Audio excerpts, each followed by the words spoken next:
The most powerful tool that you have right now in your life, in your body, is your mind. That's why the enemy fights you in your mind. The devil doesn't have to tie you up for you to be bound. He just has to tie up your head. With stress, with worry, with aggravation, with low self-esteem, with pettiness, with anger, with hostility, with rebellion. And he can make you physically sick because your mind is sick.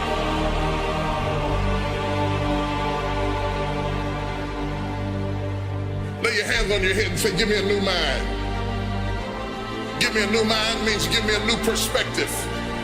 Give me a new perspective. Give me a new way of looking at my situation. Give me a new way of looking at my circumstances. Get my mind ready for this year, because when I get this year, there's going to be blessings, there's going to be miracles, there's going to be opportunities. Oh yes, it's going to be some struggles, it's going to be some challenges, it's going to be some tests, but even the struggles are an opportunity for me to show off the victory if my mind can handle the change.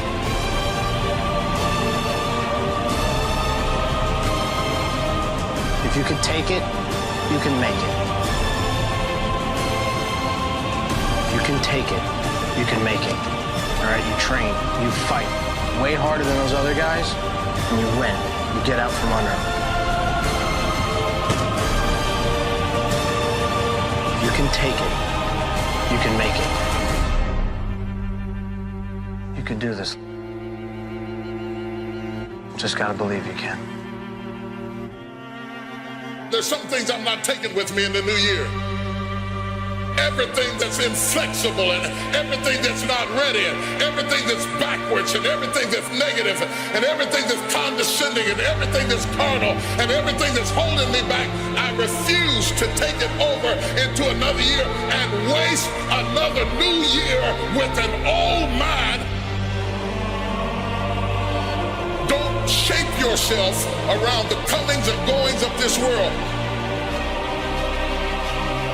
Don't shape your opinions and your attitudes around circumstances that you cannot change. If you go into another year and waste another year with the old mentality while somebody's in the hospital begging God for the opportunity that you have right now, you better step into this moment.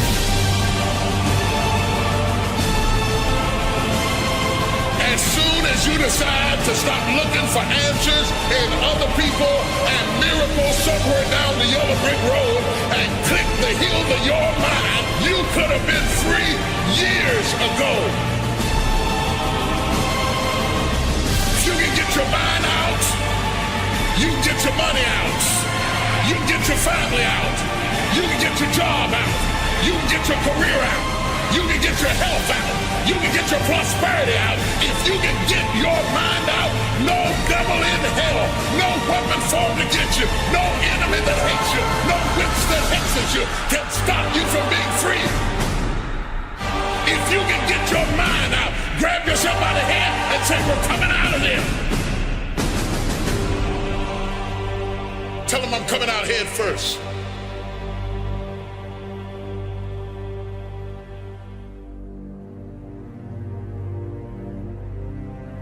I will not face a giant without you. I will not make a major decision without prayer. I will not bring somebody into my life just because they please me. I'll submit myself, my destiny, my future over to you. You are my foundation. You are my rock. You are my fortress. You are my strength. You are my defense. Without you, I can do nothing. You are the substratum of every dream I have ever dreamed in my life, and I will take no promotion you don't want me to have, and I will accept no friend you don't want me to have. You're my rock. You owe him a level of commitment. You owe him a level of commitment. It's wrong for you to think that you're going to give an offering and God's going to bless a business you ain't committed to. Bless a marriage you ain't committed to. Bless you in school and you won't study. Bless you as a saint of God and you won't walk like a saint of God. Who do you think God is? Somebody playing in Vegas? God is not hitting a slot machine. God is a guaranteed, definite I am, the mighty God, a sure blessing. He told Abraham, I swear I'm gonna bless you. Ain't no chance, ain't no doubt, ain't no joke about it. If I told you I was gonna bless you, I will open up the windows of heaven and then wonder why I thought I'd be further than I am at the age of. Let me tell you why you are not further. It is not the devil, it is not witches, it is not demons, and it's sure God ain't haters. You are not any further than where you are right now because you have never thrown your whole self at anything in your life. You take a half-committed man and a half-committed trifling woman and put them together and they'll have some half-committed trifling kids and the whole house will be half-committed because children will be what they see. Stop fussing at your kids. They're a reflection of you. Your second commitment is to family, and it's a very important commitment. Through the storm and the rain and the heartache and the pain and the disappointment, you have to believe in the we and the us and not the me and the you, or you're not gonna make it. It's a commitment. It's not a feeling. You gotta come home when you're in love, and you gotta come home when you're not in love, or you're not gonna make it. And stay there till the love comes back. It's a commitment. Y'all don't want to hear real truth. You want to hear fairy tale Hollywood shake and bake stuff, but in reality, it's a commitment. Commitment to your dream. You cannot get people to believe in your dream until you believe in it yourself. Stop asking people to invest in things where you have no investment. Stop asking people to deliver something to you where you're not willing to go to the wire for yourself.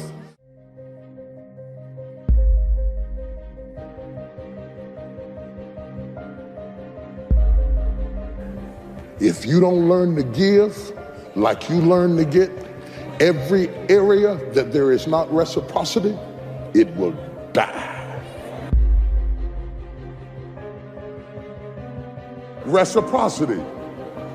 What do you give back for what you get? If you're not committed, you're not going to make it. Even the ones with the personalities you don't like. You have to be committed. Through the storm and the rain and the heartache and the pain and the disappointment, you have to believe in the we and the us and not the me and the you, or you're not gonna make it. It's a commitment. It's not a feeling.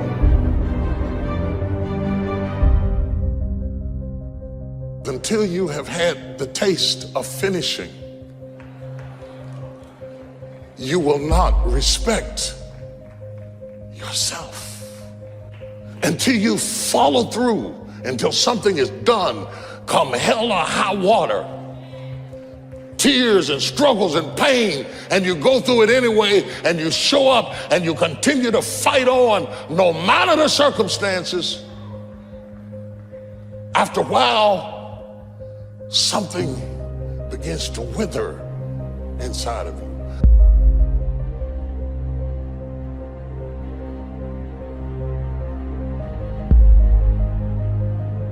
Anytime you need something that you can't give to yourself, you're at the mercy of somebody else, and when they don't come through, you got pain. And what you become is the consequences of what you didn't get.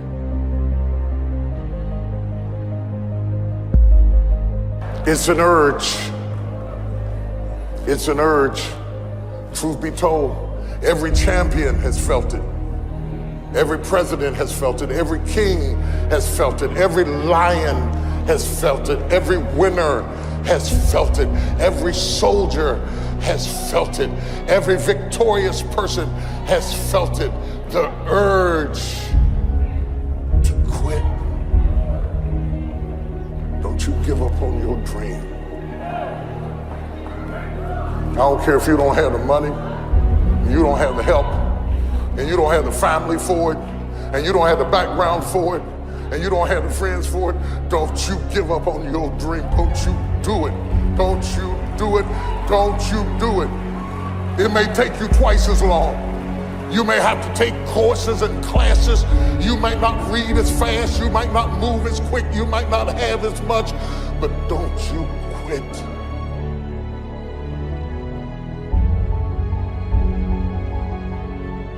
Don't you quit. You do make a difference. You do make a difference. You do make a difference. As weak as you are, as tired as you are, as many mistakes as you made, you do make a difference. There is something they would lose if you were not there. There was something that they would miss if you were not there. You do make a difference. It is not the movement of the clock that produces the newness of life. It is the movement in your mind.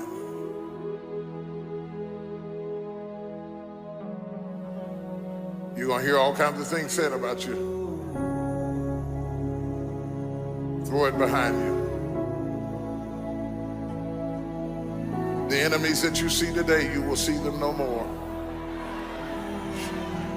No weapon formed against you shall be able to prosper. Every tongue that riseth against you, God will condemn. This is my time.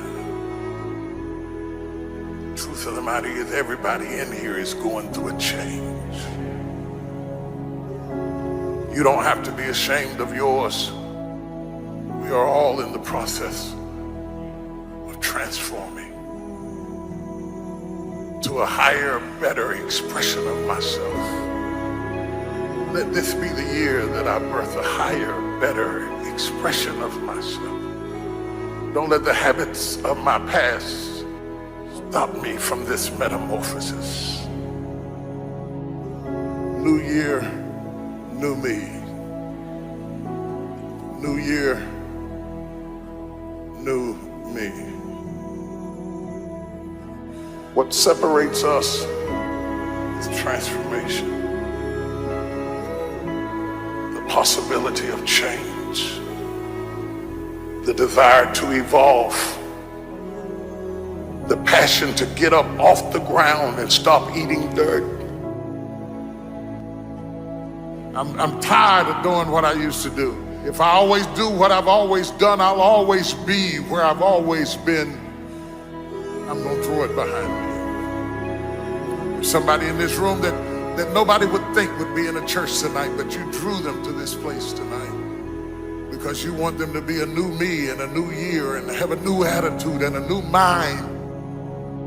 Because the real battleground is in your mind.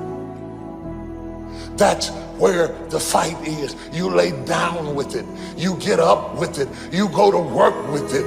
You can't digest your food because of it. Smiling in front of people and nobody knows that there's gunfire going off in your head. It's not a geographical location. It's not debt. It's not money. It's not haters. It's not enemies. It's not liars. It's not backbiters. That's not the battleground. Stop wasting your weapons on what people say, because it is not what they say about you that matters. It is what you say about you that threatens your destiny. You will never be defeated by what they say about you. You will be defeated by what you say about you. I dedicate this to you, to the greatness in you, and to the dream that you showed up on the planet to produce. And it's simply this: if you want a thing bad enough to go out and fight for it, to work day and night for it, to give up your time, your peace, and your sleep for it, If all that you dream and scheme is about it, and life seems useless and worthless without it, and if you gladly sweat for it and fret for it and plan for it, and lose all your terror of the opposition for it, and if you simply go after that thing that you want with all of your capacity, strength and sagacity, faith, hope and confidence, and stern pertinacity, if neither cold poverty, famish or gulf, sickness or pain or body and brain can keep you away from the thing that you want, if dogged and grim you besiege and beset it, with the help of God you'll get it. You have greatness in you. What I'm trying to tell you, beloved, is that you can have a new year, but it don't mean jack diddly if you don't have a new mind.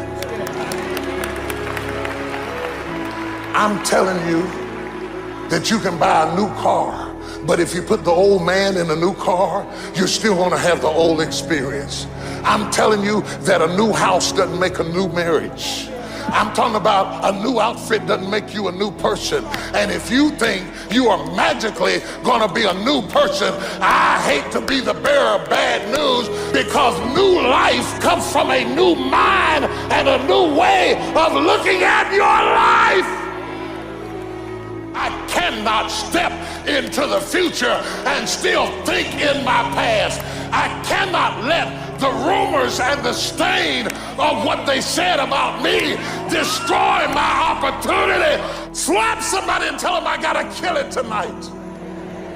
I gotta destroy it tonight. I gotta get rid of it tonight. I gotta throw it behind me tonight. I can't drag that same old mess into another year.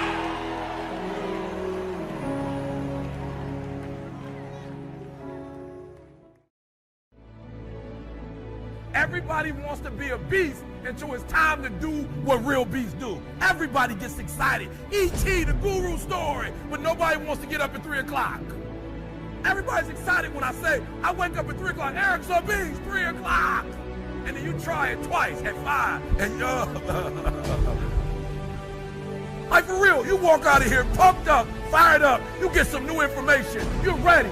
Everybody wants to be a beast until it's time to do what beasts do. And what you have to understand is, everybody that you're gonna hear from, Eric Thomas, my mother got pregnant with me at 17 years old, high school dropout, ate out of trash cans, lived in abandoned buildings, slept in cars, multi-million company that's changing the world. I didn't say America, the world. Why? Because not only do I want to be a beast, if you follow my 24 hours, I do what beasts do. I don't want to motivate you. I don't want to just inspire you. I want to empower you. So we've been talking about what do beasts do? I don't want to just look like a beast. I don't want to talk like a beast. I don't want to have beast paraphernalia. I want to be a beast. I want to be in beast mode. I want to do what beasts do. And so I told him yesterday, it was the weirdest thing. I was reading the story about the lion and gazelle, just like you. I was reading the study. I was reading and I was studying. I would read it over again. I would study. I was examining. I would pull back and I would digest the story. I'm going over the story over and over and over and over. And I'm looking for that thing. I'm looking what makes a lion a lion. I'm looking because if I can find out what makes a lion, I can help you turn that switch on. Because we all have it. That switch is in all of us. It's in a high school dropout. That switch is in someone who was homeless and ate out of trash. That switch exists in all of us. And I knew if I could turn the switch on, and if I could teach you how to turn that switch on. And so I'm reading the story, and I'm asking myself, okay, Eric, what are the similarities? And the similarities are every single day in Africa. Woo, I love it. Every single day in Africa, I love it. It doesn't make a difference. It doesn't make a difference if you're a lion or a gazelle. When the sun comes up, I love it. If you're a gazelle, you wake up with this notion that I must outrun the lion if I'm going to survive. Listen to me. I don't know what your business is. I don't know what you're trying to do personally, but there's something you're going to have to outrun. Every single day when you wake up, something you're going to have to run. For some of you, it's alcohol. For some of you, it's other substances. For some of you, it's depression. For some of you, it's your past. For some of you, it's procrastination. For some of you, your inability to stick with something, to start and finish. For some of you, you can't execute. I don't know what it is, but every single day, like that gazelle, you're going to wake up and boom, you're going to have to run from something. That's something you're going to have to get away from to survive. And that's all the gazelle is doing. He's running from the lion because he's trying to survive. But what's weird is that even though the lion is considered to be one of the most ferocious animals, one of the most dangerous animals, one of the kings of the kingdom, that when the sun comes up in Africa, that the lion has to do something too. Even though he's great, the gazelle's not going to come and just let him eat him up. He's going to have to chase that gazelle down. He's going to have to kill that gazelle. So when I read it, that's the similarity. That if it doesn't make a difference if you're a gazelle, it doesn't make a difference if you're a lion. If you're at the top of the game, you still got to work. If you're at the top of your game, you still have to grow. If you're at the top of your game, what I know about you, if you're at the top of your game, there's still room for improvement. You can still get bigger. You can still get better. You can still be bolder. If you are still alive, there's still room for growth. There's still room to grow and be better. And so it says it doesn't make a difference in the safari. In Africa, it does not make a difference when the sun comes up. Boom! You better get to running. And so I studied. I said, what's the difference? What's the difference? And I noticed that the gazelle is running. And I asked myself, what's the difference? And I got it. The gazelle is running. The gazelle is afraid. The gazelle understands that if it does not stop running, or if it stops running, it's going to die. But I watched it long enough, and I saw the gazelle stop, and I said, ooh, I get it. It's not being chased. It's not being pushed. It's not being prodded. And some of us in this room, if we don't have a reward, you're not self-motivated. You're not self-regulated. You don't have that thing inside of you that pushes you. That alarm clock still has to get you up. Why? Because your passion is not waking you up. Your passion's not getting you up. And so I saw it. I said, ooh, the lion does not need to be pushed. The lion does not need anything external. That thing that it needs is inside. And so every single day, the lion wakes up and he runs and chases the gazelle. Why? Because he realizes that if he is to survive, if his kids are to survive, he must eat. And so you got to do me a huge favor. You got to do me a huge favor. You got to get to the point where you don't need a car anymore. You don't need a house anymore. You don't need to be pushed by anybody anymore. Your dreams, your wife is going to push you. Your spouse is going to push you. Your child is going to push you. The need to get better is going to push you. Because you're closer than you're ever going to be, it's going to push you. You don't need anything to push you.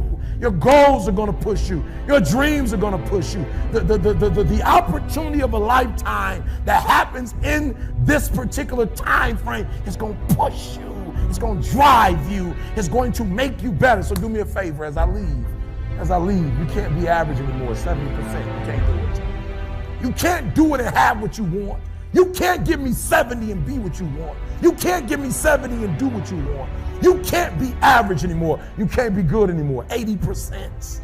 You can't be good anymore, 80% and have what you want. You can't be good at something and have everything you dreamed of. To make your dreams become real, to no longer dream them but walk in them, you can't. 90%, you can be good, you can be great, but you still won't get it all. I'm telling you, but when you become phenomenal, there's nothing you can't have, nothing you can't do, nothing you can't be. And I believe that you're in this room right now. I believe that we're in the same space right now. I believe we're all in this place together. Listen to me. I believe that we're all in this place together because all of us hate average. None of us want to be good. And for those of us who reach greatness, we have a desire to push past greatness and see what phenomenal looks like. So I need everybody in the room, when you think about your goal and you think about your dream, I need you to understand, as I said to my wife in that hospital room, I can, I will, I must. I need everybody to say it with me. I can, I will, I must. Come on. I can, I will, I must. Again, I can, I will, I must. Now for those of you, you want it all. Every single dream, every single goal. As I say it, for those of you who really want it, you're going to say it and you're going to stand and you're going to say it like you mean it. I can, I will, I must. Come on. I can, I will, I must. Come on. I can, I will, I must. Now say it like you mean it. I can, I will, I must. Again, I can, I will, I must. Again, I can, I will, I must. Now I need you to think about that loved one, that individual that you have to do this for. I need you to say it with me. I can, I will, I must. Come on, for that individual, I can, I will, I must. For that person, I can, I will, I must. For that thing you want to accomplish, I can, I will, I must. Again, I can, I will, I must. Now I want you to think about that hurdle. I want you to think about that thing that keeps pressing you down. I want you to think about that mountain that's hard to climb. I want you to think about that thing that you just can't seem to get over. We're going to get over it today. We're going to get over it. We're going to get over it together. I can, I will, I must. We're going to add to it. I can get over it. I will get over it. I must get over it. Ready? I can get over it. I will get over it. I must. Come on, come on. I can get over it. I will get over it. I must get over it. You just want to step out of it, to step out of the whole race, the whole business. The monstrosity of being alive overwhelms you. If you have depression, if you have anxiety, if you have post-traumatic stress disorder, if you have any kind of mental health condition, this is not something to ignore. Depression, frustration, anxiety, pain, disillusion. It's just a natural part of the process of becoming a stronger version of yourself. The thing that keeps one living is a sense of future, that there will be a tomorrow, and tomorrow I've got to do this, and then the day after I've got to do that. Get started. And I'm going to tell you right now, it won't be easy. It will be hard because life is hard. That's what life is. With depression, one of the most important things you could realize is that you're not alone. I've been places and someone has said, well, you lost an arm and a leg, so you had a right to be depressed. And I stopped them. I was like, depression is real. No matter what you're going through right now doesn't mean that it's not going to end. I think too often we think about the stresses that we're dealt with right now, and we think that there's no light at the end of the tunnel. All that you can see is darkness, and everything that you try to do just kicks you right back in the face, and you just can't seem to get yourself out. You don't even have to go through something traumatic. Some are caused by something traumatic. Some can be a chemical imbalance in the brain. There is light at the end of the tunnel. Life is hard. Life is challenging. There are ups and downs. And these challenges that you face, they're going to do their best to take you down. Do not let them. Of course you have to work. Of course you have to show up. Your team needs you. Life needs you. Your family needs you. Life is for the living. Depression is not only normal, it's essential, and be grateful for it because it allows you to reorder yourself at a higher level. I speak what's on my heart. And I gave my speech, and as I was closing, I kind of mentioned some depression. Because I was coming out of the winter months, and it hit me again this past winter, and I went and saw the doctor, and so it was on my mind, and it came up. And as I was saying, I thought, this generation of people probably aren't connecting to what I'm saying. When I walked off the stage and they lined up, the amount of people that thanked me for talking about mental health. And here I was, I thought they didn't want to hear. I thought I was stepping out of line. No, it needs to be talked about because it's not just this generation. It's people are realizing more and more that it's an issue. And the more we talk about it, the easier it is for people to be honest with themselves and get the help they need. Line up those problems and confront them, face them, fight them. Do not let them bring you down. Do not personally identify with your depression. See it as you see winter, and winter always leads to spring and summer again. See it as you see nighttime. Nighttime becomes daytime again. Hold on to that fundamental quality of faith. And on the other side of your pain is something good. Suicide is a permanent solution to a temporary problem. No matter what you're going through right now, doesn't mean that it's not going to end. Stand up, dig in, let those challenges raise you up, let them elevate you. let their demands and their trials make you stronger. Adversity you face today turn you into a better person tomorrow. You are worth more than diamonds. All the diamonds in the world, you are so precious. Every single one of your heart, you can do something. Life is not always good. Life is always not rosy. But life is worth living. There's one thing that if you did every single day, it would make an extraordinary difference in whatever mental health issue you're struggling with, and that is exercise. And the reason you've got to exercise every day is because what we know about human beings is that when you physically move, your physiology changes, and that changes your brain.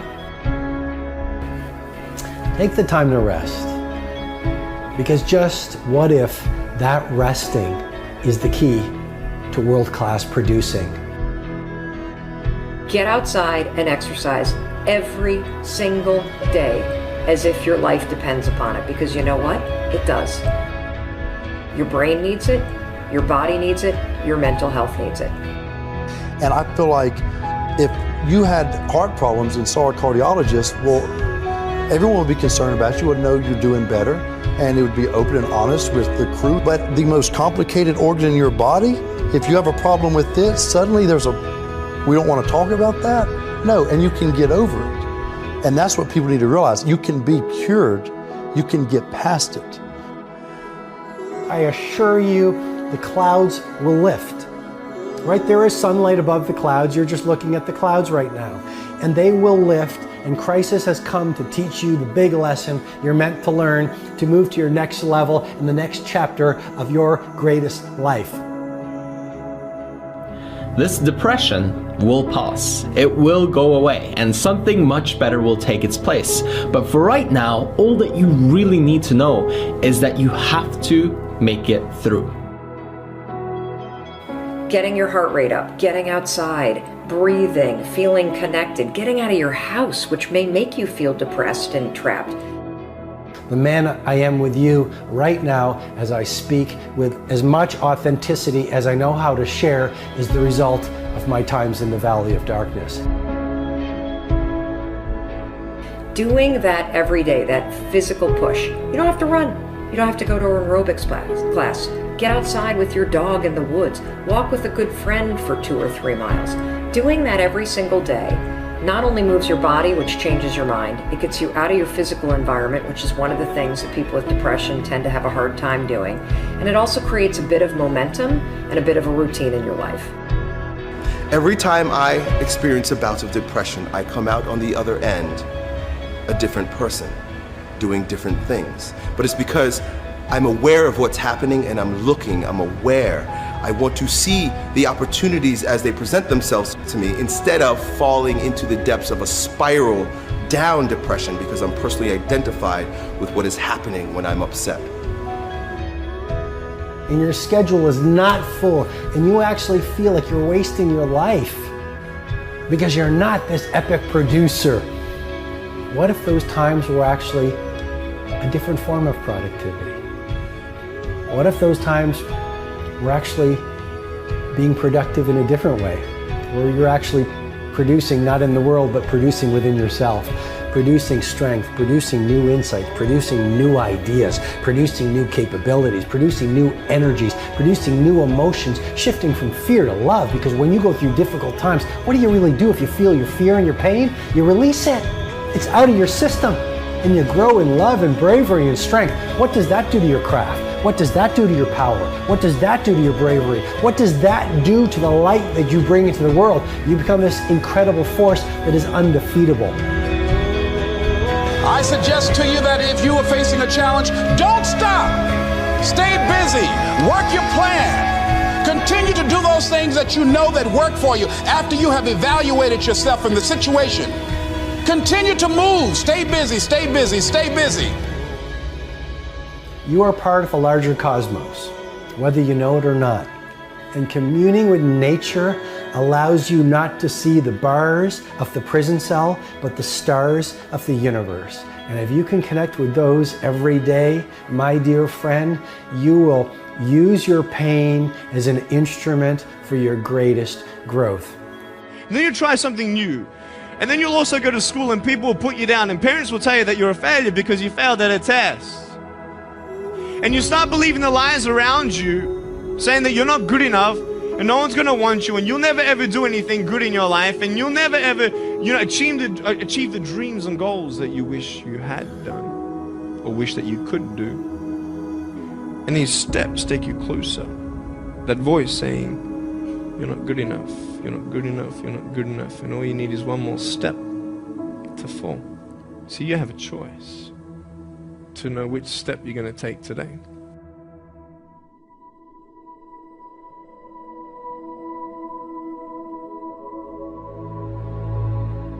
What will sometimes haunt my dreams still is just like a general feeling of morose anxiety. Everyone experiences a version of anxiety or worry in their lives. I don't know why I opened up and talked about it, but I guess I was just sick and tired of just having it inside of me for 20 plus years, and I was ready to make a change.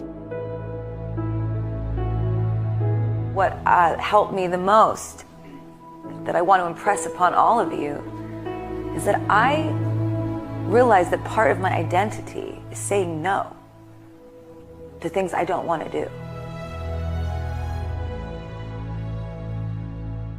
And you are all in school and you all have a lot of teachers and a lot of people around you that tell you all day what you have to do, but it is your right to choose what you do and don't do. It is your right to choose what you believe in and what you don't believe in. It is your right to curate your life and your own perspective.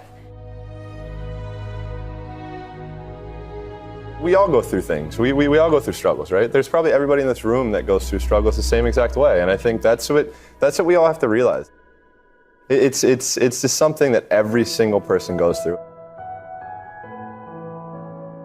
And maybe we go through it in a different or more intense way for longer periods of time, but there's nothing wrong with you. To be a sensitive person that cares a lot, that takes things in a deep way, is actually part of what makes you amazing. I also struggled a lot with anxiety and depression. If you start to feel like you are twisting things around you and you start to feel like there is no sunlight around you and you are paralyzed with fear, here's how you can help yourself. First, you have to understand what anxiety is, and you have to understand the connection between worry, which is something we all do, and self-doubt, which is something we all do, and anxiety. Anxiety is what happens when your habit of worrying spirals out of control. It's important for you to foundationally understand that anxiety and worry are the same thing. It's just that your body starts to get agitated, and that's when we call worrying anxiety. Your heart races. You might sweat a little bit. You might feel tightening in your chest. You might feel a pit in your stomach. You have a surge of cortisol. You can actually beat it.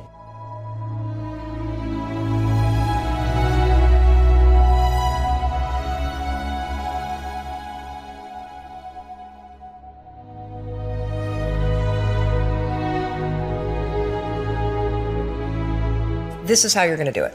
So all day long, you're going to have moments where your thoughts drift. Like you'll just be hanging out with your friends and then suddenly you're like, I'm not sure that person likes me anymore. I haven't heard from my kids lately. I wonder if they're dead or, as I check, like you just start worrying about stuff. Why? Because it's a habit. Because when you're not paying attention, your brain shifts from you being a decision maker and paying attention to you just kind of spinning things on autopilot, and one of your habits is worrying. The second you wake up and you notice, holy cow, I'm talking some negative garbage to myself right now. 5, 4, 3, 2, 1. You've just shifted the part of the brain.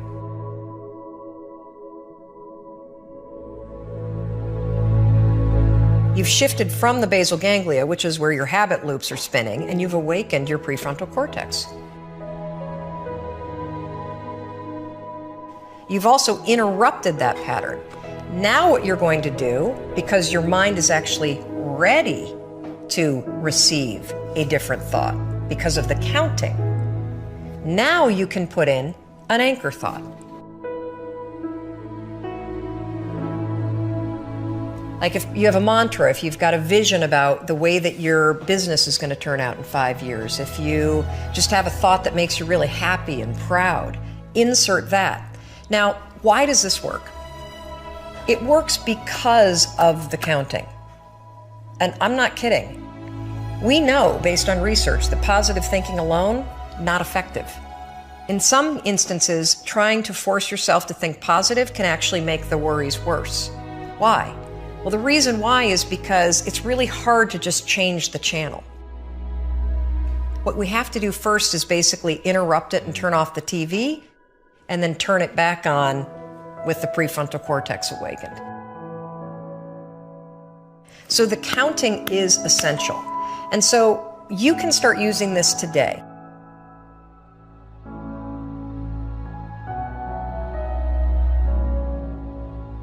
And the problem that I have with anxiety is the physiological side of it. I got shallow breathing, rapid heart rate, and most terrifyingly, the blood is actually leaving the prefrontal cortex. And so you're getting into a position where your higher level cognition is actually being shut down because it doesn't have blood flow.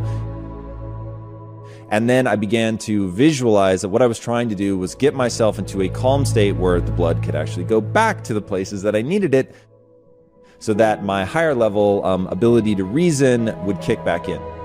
The first thing that I started to do to be able to consciously control that was meditate. In meditating, what you're learning to do, at least for me, and I don't consider myself a meditation expert by any means, but this was one of the huge wins for me in meditating, was learning to breathe from my diaphragm. Even one breath from my diaphragm had a really big impact. Breathing from your diaphragm instead of from your chest, right? So most people breathe like this, and it's all in your upper chest. You're not getting a very deep breath.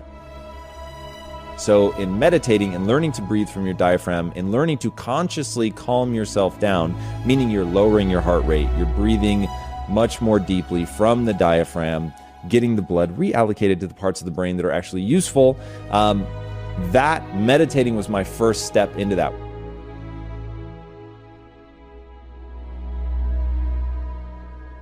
When there are really hard times, there are so many tools that you can use to help yourself in those times, and it does get better and easier as life goes on and you start to get to know yourself more and what will trigger certain instances of anxiety and where you feel comfortable and safe. So I would just say, don't ever feel like you're a weirdo for it, because we're all weirdos.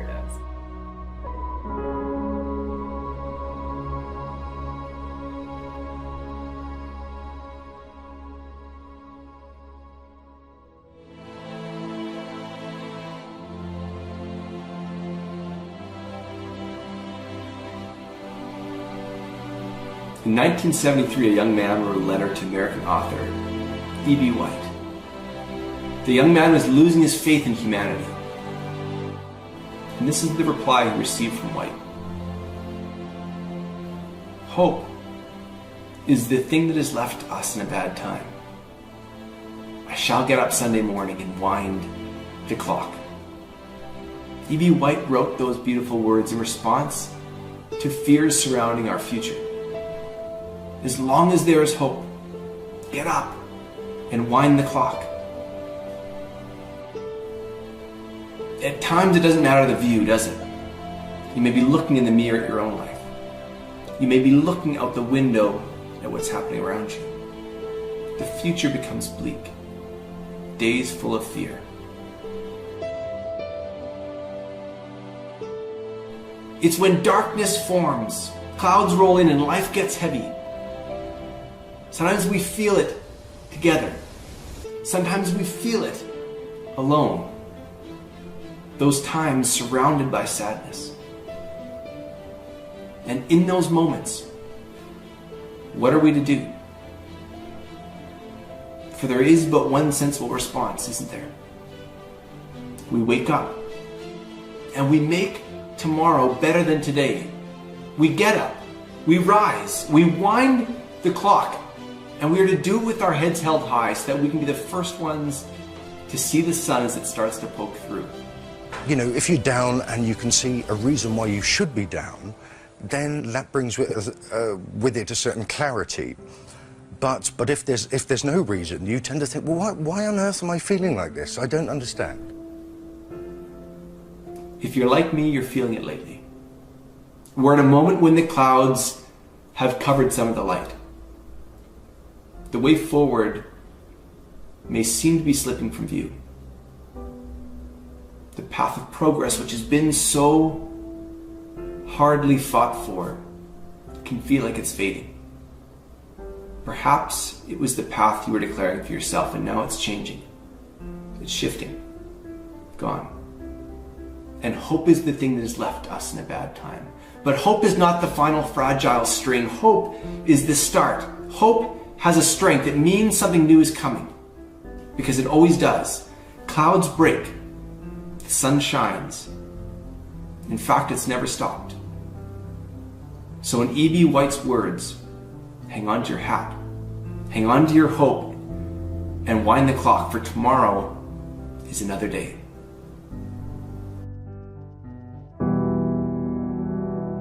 I want you to know that no matter where you are in life, no matter how low you have sunk, no matter how bleak your situation, this is not the end. This is not the end of your story. This is not the final chapter of your life. I know it may be hard right now, but if you just hang in there, stick it out, stay with me for a little while, you will find that this tough moment will pass. And if you are committed to using this pain, using it to build your character, finding a greater meaning for the pain, you will find that in time, you can turn your life around and help others going through the same struggles.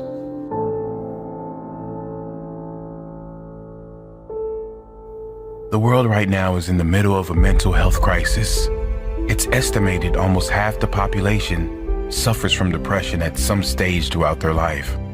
Rather than join the queue, it's important we learn why we get down and then how we can change it. Because believe it or not, we create our own negative feelings, and we can also ensure that we turn our lives around and be a positive change for others. The reason anyone gets depressed always comes down to the consistent thoughts we think and the consistent beliefs we hold.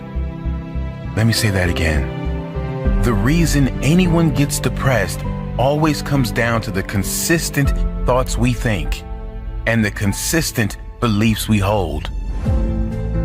The point here is that anyone that is depressed is so because there is an external factor that didn't materialize in their life. They have lost something outside of their control or don't have something that is out of their control. In school, we are taught how to get a job, but no one teaches us how to live in a state of happiness. No one teaches us how important our conscious and unconscious thoughts and associations are. Is our happiness not worth more than a job? Yes, it is. And before you say happiness won't pay my bills, happiness will pay your bills. When you realize you will be 10 times more energized, focused, and take positive action in your life, when you first choose to develop yourself as a priority and then get to the stuff of the world. I've seen some people who many would consider to have it all in their life because they thought they were not good enough. A thought, a belief within them told them they were not worthy. These people that many were jealous of, many envious of, were not good enough. You must value yourself enough to take the time every single day to work on you, to engage in something that will ensure you are a positive influence on the world. This, of course, doesn't mean life will suddenly be perfect. The same life challenges will show up, but if your mind is strong, if your mind is at peace, your reaction to the challenging times will be very different. Your reaction will be, how can I make this work? Not why is this happening to me? And then others will look to you, not with pity, but with hope. Because your strength will become their hope, their strength. You really can be that powerful. You can ditch the victim story. You can leave the pain behind and focus on how you will react next. How you will react positively. Read all you can read to get your mind in a positive place. Take steps to ensure you will be in a better position next time. Whatever pain you are suffering from, how you can ensure it won't show again. Take little steps, and soon you will be at the top of the staircase. Don't give up. You are worthy. You are more than worthy. You deserve to experience how great life can be, and you owe it to the world to be that positive change for others, to inspire others who will look to you and say, he did it, she did it, and I can do it too.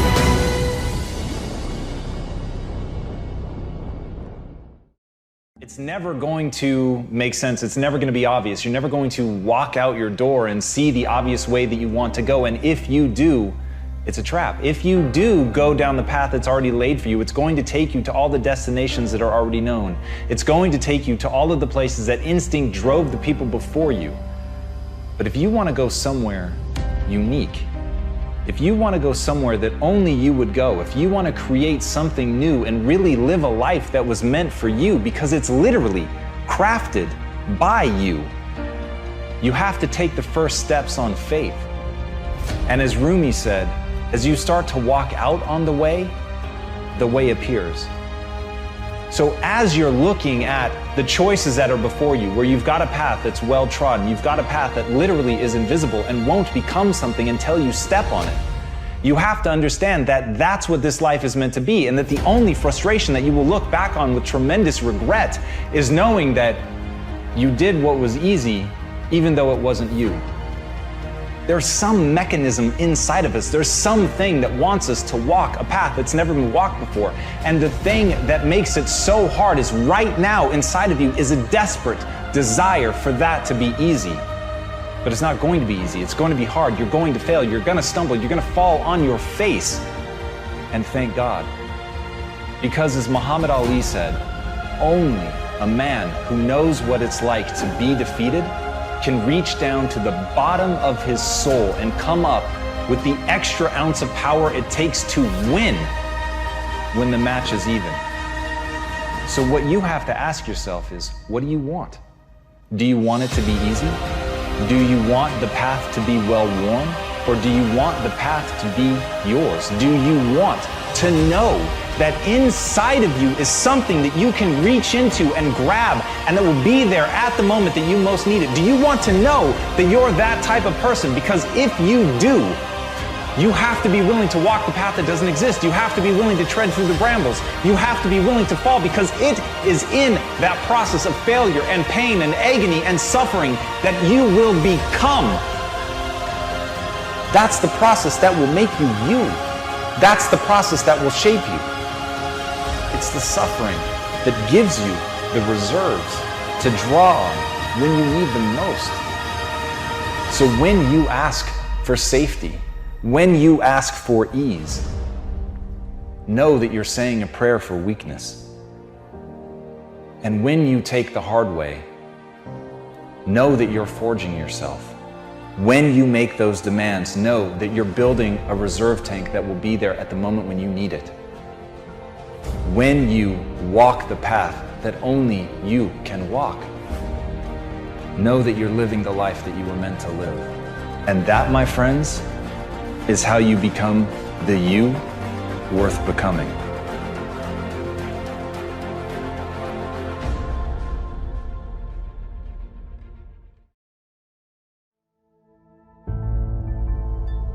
The wolf on the hill is never as hungry as the wolf climbing the hill.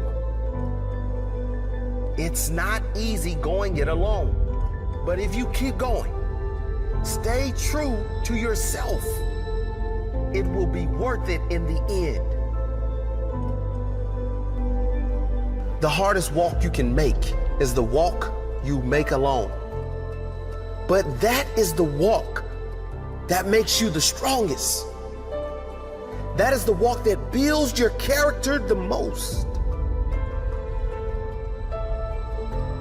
To all of you fighting battles alone, to all of you going against the grain, battling the naysayers, stay strong. Keep going. Stay strong. Keep going. This walk is hard, but the hardest walks lead to the greatest destinations. The toughest climbs always lead to the best views. It will be worth it in the end. And if you show what you are made of, the right people will show up in your life. You won't be a lone wolf forever.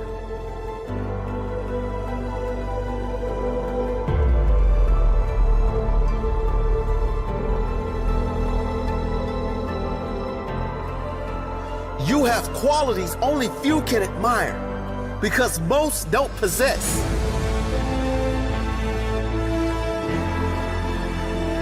You have strength only few can understand because most have never experienced. So don't give in. Don't settle. Don't lower your expectations to fit into the world. You were born to stand out. You were born to lead. Lead the pack.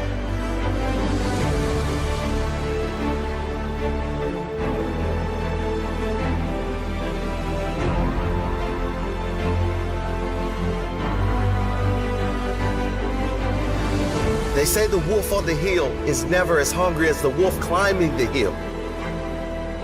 Always be that wolf climbing the hill. Always hungry for more.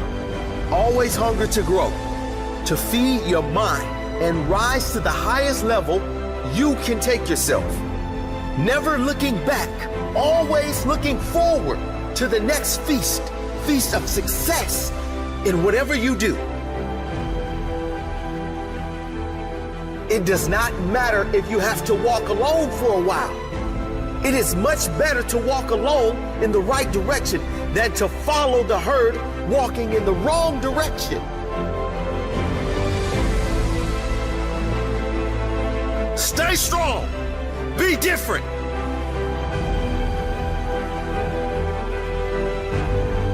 Your destiny is in your hands. Get out there and hunt it.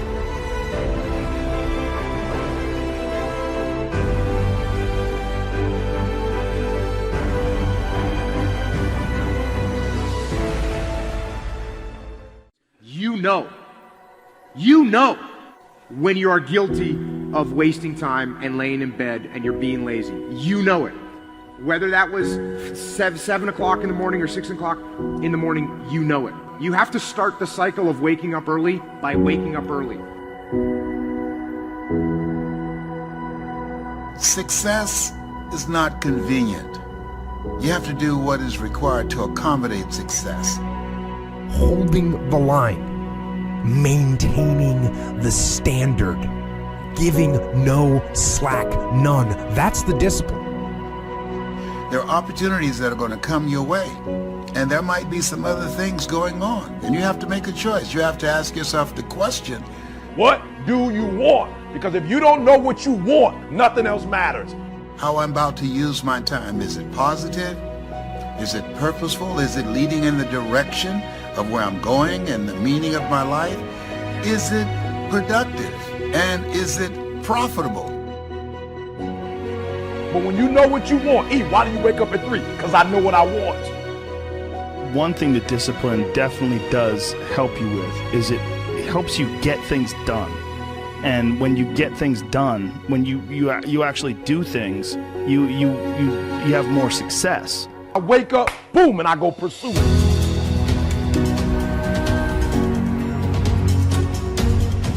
And if you're going to really be successful in life, if you're going to have it, if you're going to be it, you're going to do it, I need you to take personal responsibility. And I want you to say, the reason I'm not amazing yet, because I hit the snooze button. That's why I'm not amazing right now. A big part of success is just not being lazy and just doing it. Yeah. That's like 90% of it is just showing up. The reason why I'm not amazing right now is because I couldn't get up early enough because I told myself I'm not an early person. Get there and start working. Like, you're not gonna feel perfect every day. If I only worked out when I felt good, I'd be a fat. I'm not amazing because I would prefer to make excuses than make adjustments. That's why I'm not amazing. Because there's a lot of days I don't want to do it. I mean, it's pretty much the same with everybody that actually gets good at something. I want you to do me a huge favor. I want you to stop talking about this person didn't do that person didn't do this didn't have that, I didn't grow up here, I didn't get this advantage, I didn't get, kill it. There's got to be those days you push through. Are you hearing what I'm saying? Why haven't you reached amazing yet? Just keep it 100. I'm not amazing because I'm lazy. Just look at yourself in the face and be honest. I'm not amazing because I'd rather spend my money on shoes. I'd rather spend my money on stuff than to make a sacrifice in a book or to fly and go. I'm not amazing because I'm not doing what I'm supposed to be doing to be amazing. And getting up early is not only an incredible competitive advantage because most of your competitors are asleep, but getting up early is a great gift you give yourself. You get more life. I always say that I'm like the most lazy, disciplined person I know because I don't want to do it. Yeah. But I always do. Do you want to be an artist? Do you want to be an engineer? I don't know, but I want you to start the year off. We're not talking about, fake dreaming and just writing goals down and be doing it. I'm talking about knowing what you want, because when you know what you want, that's where the drive comes from. That's where the passion comes from.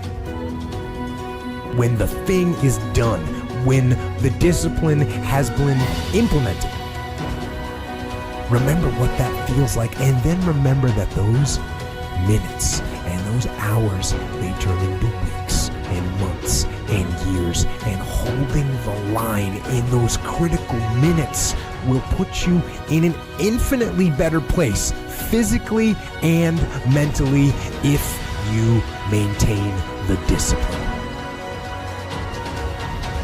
If I don't have my morning routine game, I feel, out of sorts. So I think it's true for everybody. You got to own your morning. You got to win it, because that starts and sets up everything else. People need that discipline, those routines that will help the rest of the day go better. Get some momentum and be okay if that momentum is really small, because it will build. Trust it. That momentum builds, and trust that those gloomy and bad, dark days, trust that those are going to be there. Honor the difficulty. When we honor the struggle instead of hate the struggle, we can really achieve extraordinary things because our mindset's in the right place. Now, the first night, you're gonna have a hard time going to sleep. What you do is the next morning, you wake up early anyways. That first night, you only got 5 hours worth of sleep, and now you're tired throughout the day. Good! Because then when you get to bed that night, you will turn off that computer, and you'll be able to go to bed earlier like you wanted to. You can live on 6 hours sleep, so you have 18 hours. You have 18 hours. I want to know what you're doing with your 18 hours. Because you can work your 9 to 5, and that's 9, and you can travel for an hour here and there, respect, nice little solid commute. Oh, you want to be a family man? Mazel tov. You can spend 2 hours with your kids. What are you doing with those other 5 hours? You're watching House of Cards. You're playing Madden. You're relaxing from the other intense 10. Gary, I already spent 11 hours. Well, great. Then don't complain or want more. Respect that by getting rest and this and that, you were giving up opportunity to go into a new world. You want the audacity to have a 1% life. Let's call it what it is. You want to live as well as the 1 to 2% in the world. It's not very complicated. The math is very raw. Like, if you want to have one of the best lives in the world, which is you live on your terms, you have to pay your dues to get there. And you have to be lucky enough to figure out that you had talent in the thing that you actually want to do. Because you can work 24 hours a day, and if you stink at golf, or you're not a good content producer, or your logos look like that I would make, then you're gonna lose. So that's what you gotta do.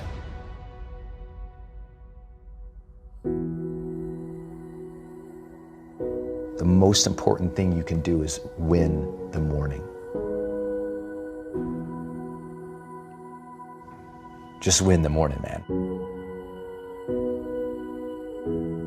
It is not easy, but it is worth it.